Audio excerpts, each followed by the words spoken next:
Hi, all. Welcome to the podcast B or C with BC.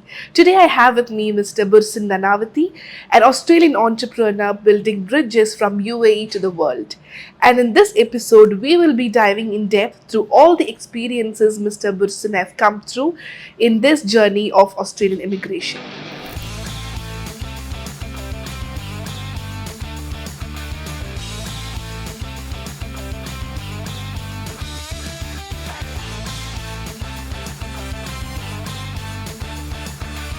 Particular nationalities that you're willing to work with, or like, are you very particular about certain nationalities you work with? No, I don't care about nationalities. I care about ethics.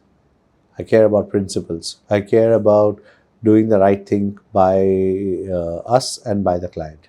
So, as I said, take as much money as you want, but at least do the right thing by the client and make sure you provide them with the service. We are happy with our fees.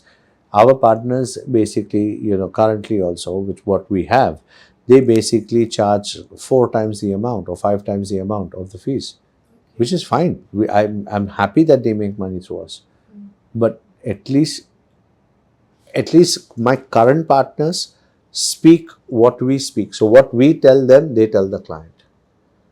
So at least they are not lying. At least they are speaking. At least they are communicating with the client. They are telling the client what it is, how it is. So that those are the kind of partners that we want. I don't want partner. We had partners before, which basically the client they would basically take money from the client and ghost the client, and then the client continuously frantically keeps calling them. Doesn't happen. So they finally come back to us. They call us on our board line, and then they turn around and ask, like, this is your agent, and what has happened? And like, dude, we don't even know who you are. Go back to your agent. So at least we are cutting down those type of partners. So what we've done basically is, in our partnership program, first what we used to do is we used to give it for a year, then we gave it for 6 months. Now we've cut down and giving it for 3 months. So our partnership program now is only for 3 months. It's a renewal of 3 months. You perform in 3 months, you do the right thing, by the client, by us, we will renew it. You you're out. Straight. Done. I don't care. Okay. So it's as simple as that. You do the right thing. We are not asking for extra money. We are not changing policies. We are not asking for extra money. We are not doing anything. We are just saying, partnership, let's work for 3 months. Let's start with 3 months. It's like any business. Let's start with 3 months. Correct? We start with 3 months. We work things out.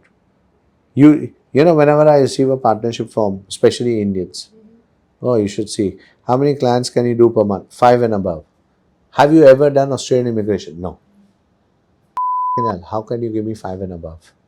Be realistic. That is what I tell these people, because people from this side of the world, from West Asia, I've always seen they love to throw numbers in the air, and I am a realistic person. Either it's a yes or it's a no, and if it's a yes, okay. Yes, there is a bit of a gray area, but not a orange area. It's a gray area. Gray area means, okay, you tell me between 1 to 3 and you give me one client, fair enough. At least you've committed 1 to 3. But you tell me 5 and above and you don't give me shit. That's an orange area, not a gray area, you know. So I've thrown out so many partners basically who come and, give big numbers. I'm not interested in that. Give me less commitment and more, I'm happy. If you try and show me big numbers and you give me shit, oh, no, out. I'm not interested, because they are basically time wasters. Not interested. Not interested in big talk. Not interested. People come and say, "Oh, I can give you this. I'm running this." Oh, bullshit. I got some Keralite guys who came to me, and I have this restaurant opened by this particular some actor. I don't even know who the actor is. Also, I don't care. Doesn't matter to me who you are, what you are. You came to me for Australian immigration. Talk to me about that. They sit down over here and give me all this big shit, big talk. We are here, we are there, we are in Oman, we are in Kerala, and have 15 branches. What can I do if you have 15 branches? Tell me how many clients can you give me? They couldn't give shit because they were a scam themselves. Couldn't do shit. So what is there to basically, So point is, If there is an agent, just mom and dad, okay, just like simple mom and dad agent doing it from their house, or from a little business center, but doing the right thing and wanting to grow, and even doing, let's say, one or two clients per month, I'm happy to work with them than those big shosha fancy talkers that come, with lavish talk, but nothing in their pocket or nothing in their thing. So are you telling that you want to, like work with partners, or you want to have partners who have experience with the Australian No, not immigration? necessary. Not necessary. Okay. Even travel agents are there. I'm willing to work with different types of people who are, even people who want to get into Australian immigration, even people. But remember, if you're talking about getting into Australian immigration, and if you're talking into like it depends on how much you want to grow. You want to do one or two. See, and that's why I said I'm even willing to work with simple people. Simple person. Let's say he's 24 years old, says, okay, I want to start my own business. Father wants to set him up on his business, has to have at least 2 3 staff, basic stuff. We will help him. See, we already have a brand, we already have a name, we already have legalities in place, we already have the technical knowledge, we already have our intellectual property, we already have licenses, we already have knowledge. So do you see, to start this completely business, and if you're talking about running it legitimately, you need a lot of foundation. We have foundation. What he requires is basically office staff, marketing, sales. That's it. Now, if I have to do that, then I don't need that agent. It makes sense? Yes, yes. But when they start doing that, they start getting greedy. It's like, just take golden egg from the goose. Don't kill the goose. Like I keep telling these people, if the goose dies, it's not going to give you golden eggs. Anymore, yeah. But these people don't get it. And where I have faced traumatic situations and really upsetting situations is unfortunately from India. Like when you said, I'm not putting it as a nationality, I'm putting it as a whole. Like I've actually got all of these, like, from everywhere. It's just that people just become so greedy. And again, you take the egg but do the work. You don't take the egg and cut the goose and say, you know what, now nothing do, I don't know how it happened, just take none, finish. So don't lie to the client. That's what I'm trying to say. Don't mislead the client, don't lie to the client. Like I had an agent who basically took money last year from a client in about March. Until June or July, I didn't know the client existed. Okay. Till he called me one day, pissed drunk. And he's like, I've seen your Instagram and I've seen this. Can you please tell me the status of my application? I said, who are you, my friend? And I said, look, my office will have a look at it and they will check. And I asked my office immediately and to check. And in fact, they checked. And after they checked, they realized that we never even had this client in our system. So we asked, who did you join? And he's like, oh, I got this particular thing from your agent in Hyderabad. And I'm like, I have no idea, my friend. You got to go back to that agent. You paid him money. And I casually asked, like, my office actually asked him, how much money do you pay? He's like, I paid nearly $20,000. So after paying about $20,000 from March till August, this client was not even in our system. So these agents, basically, it's like cutting the goose. They took the money and then finished. That's the reason we are very, very strict on how we are giving our agency. We are very strict on because we don't want to spoil our brand, or we don't want to spoil our name. And look, people will say whatever they want to say. Grapes are sour on all sides. So I don't care what they say. It doesn't matter to me. I know that what I know, what I can do. I have the power of doing things of what is required to be done. I do it my ethics are there and I do what I have to do. But if anyone is not going to be doing it rightly, as like where like my culture and my upbringing and my family taught me, we disconnect. Okay, so after all of this has happened, now, like, do you have any special criterias that you have implemented or you're For the going to agents, implement? Yes, for the yes, agents. we basically ask them 100 times. We check. Like I recently had an agent from Gujarat, and very nice agent, and I asked him 100 times, and we said that, look, if you don't perform, we will check. And in 1 month, if we don't get anything, so we ask him. So people fill up the forms. I get forms every single day, application forms. We have application forms. So I get application forms every single day. So we have a filtering team which filters them. We speak to them, and they actually filter and say that, look, you're talking to Mr. Nanandi. Before you talk to Mr. Nanandi, think 100 times before you put in a number, because any number that you put in, you will be accounted for. So they rechange the forms. So when I know that when they rechange the forms, that they are serious, and when they rechange the forms, they come back to me and then they speak to me. And look, still from India, I would still say 6 out of 10 agents, 6 out of 10, even if they become my agents, are bullshit artists. They will say something, but they will not be able to perform. And Indians have a lot of excuse. They'll give me all the possible excuse. We are not here for excuses. We are not here for being friends. We are not here. It's simple business. You become my agent, you pay me, I send your client to Australia, khalas, that's it. As simple as that. No emotions. But Asians have a lot of emotions. So that is how it is. So moving forward, so what is this agency? Like, who is it actually for? The agency plan that we have is, if you feel that we are good enough to do what is required to be done, you could basically refer a client to us. And if you refer a client to us, you'll get an X% of the contract. Okay. Okay? Then it could be freelancers, digital nomads, real estate agents, insurance brokers, you name it, housewives. I've just got a housewife.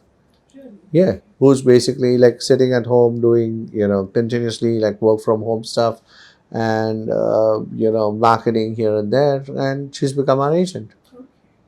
So is this same like a franchisee? No, very different. We have one agency. So this is like a basic agency model. Okay. So like I want to cater to anyone, especially in the time of need like this. Like I even have my existing clients who are my agents. So they do refer. Some of my clients tell me, no, no, no, it does not.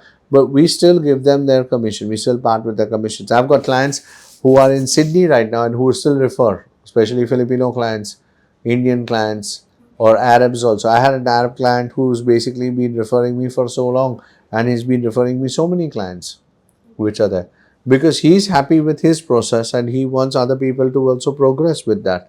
All right. I've got cabin crews who are my agents. I've got real estate, as I said, real estate agents. I've got people who are basically ex VFS staff who are my agents now. Yeah. So they are basically, they have clients and they refer clients to us. So basically, you're telling that anyone can become your agent. Anyone can become the agent to apply application. That's why we say we only do the 3-month process, which is the first level of agency. We have another agency where we invite businesses like travel agents, or we invite migration companies, or people who are doing education or institution or study abroad. So we invite all of those people to become our agent. So when we invite them, we have like a different kind of a plan where they basically work with the client, they sign a contract with the client, and we basically just do the back end service. They take all the credit, they take whatever, they take the money from the client and then they pay us. In the first level, these agents, in the first layer of agencies, the agents bring the client to our office. So when they bring the client to our office, they treat our office as their office, All right. Understood. and they don't have responsibilities and liabilities because we sign the contract with the client, we deal with the client, and the agents basically get their cut. That's nice. So what is the difference between agents and a franchisee? Franchisee is very different. Franchisee is something where we basically give the rights to the person to use our company name, branding, board, like McDonald's. So we tell someone that, okay, you know what, you can put our big M, you can have the McDonald's name, and you have to have the office, the similar types, the way we have. You have to have, the same patterns, you have to have the same structure, same stuff. Yeah. So that is basically more of a franchise. Yeah. So, do you have franchisees currently? Yes, we do have a satellite franchise currently in Surat, in India. We had, but I terminated three or four for malpractice because they was taking money under the table. As I said, one was a lawyer who was one of my franchisee, and unbelievable. The person was very unethical, and so yes, we had, but right now we have one currently in. It's a small, very small, not something big, very small, but a satellite office which is there. It's on our, and every franchise that we will have or will be there will be on our website. Okay. So, are you willing to take in more franchises in future, or? For yes, again, with the ethics, with the way of working and how we are working, and you should have the capacity to have staff. You should have the capacity to bring your staff from there to our office. You should let us train the staff, let us know the staff, because our staff has to merge with your staff to work with. So you should be sure of that staff. It should not be that you hire the staff, you bring them here, and then after 5 days you turn around and say, no, no, no, now this one's gone. So you start training this one. Doesn't work like that. Where franchisee is concerned, we are not currently willing to give anyone, because we are looking for people who have a stable office, stable staff, stable structure, people who have been in the business. I am not going to give a franchise to any mums and dads, or I'm not going to give a franchise to any person who's an employee. I'm only going to give a franchise to someone who's already been in business, understands what business is all about. Because look, this kind of market, this kind of structure, if you want to be my franchise, let's say you want to be my franchise and you take my franchise to Bangalore. Yes, you are piggybacking something which is 12 plus years. You are piggybacking with IP, knowledge, everything. Like, you have the structure, you are piggybacking that. But remember, when you start over there, you are starting fresh because you are starting into marketing. So you should have a good marketing team, you should have a good sales team. So in a nutshell, you should have deep pockets to invest, not only just giving me franchise fees, but to also invest in your office and to take your office to the next level. You cannot turn around and tell me, oh, you know what, let me get 3 clients and then I will take that money only and put it in. No, no, no. That's called chindi chor. I'm not interested in that. I'm interested in people who can understand. And also you must understand that for the first 6 months, 9 months, it is going to be difficult to recover because you have to establish your name. People will know F4MG, fair enough, but people don't know who you are. Makes sense? Yes. So people know, yes. You are taking a franchise of Tata, or you're taking a franchise of basically Mercedes Benz. People know Mercedes, but you are the franchise of Mercedes. People don't know what is basically what is it that you can deliver. What if you sell a car and you don't service it? What if you sell the Mercedes? Mercedes is Mercedes. But what if you sell the Mercedes and you don't service it? Or you sell the Mercedes and you don't give the right one? Or you give a defected one? So if you don't do it, at the end of the day, yes, of course, our name as Mercedes is also going to be spoiled. But, you're not doing the right thing. And that is where we don't want. So we want franchisees who will be by the books, ethics, and follow. Like example, McDonald's, Burger King, they are doing, like my previous franchisee which I had, they were like, okay, we will take a franchise of McDonald's, but we will also sell vada pav inside, and we will also sell burgers inside, and we'll sell Burger King inside. It doesn't work like that. So that's it for today's episode of B or C with BC. Hope you all found this information helpful. So we will see you all in our next episode. So until then, stay tuned.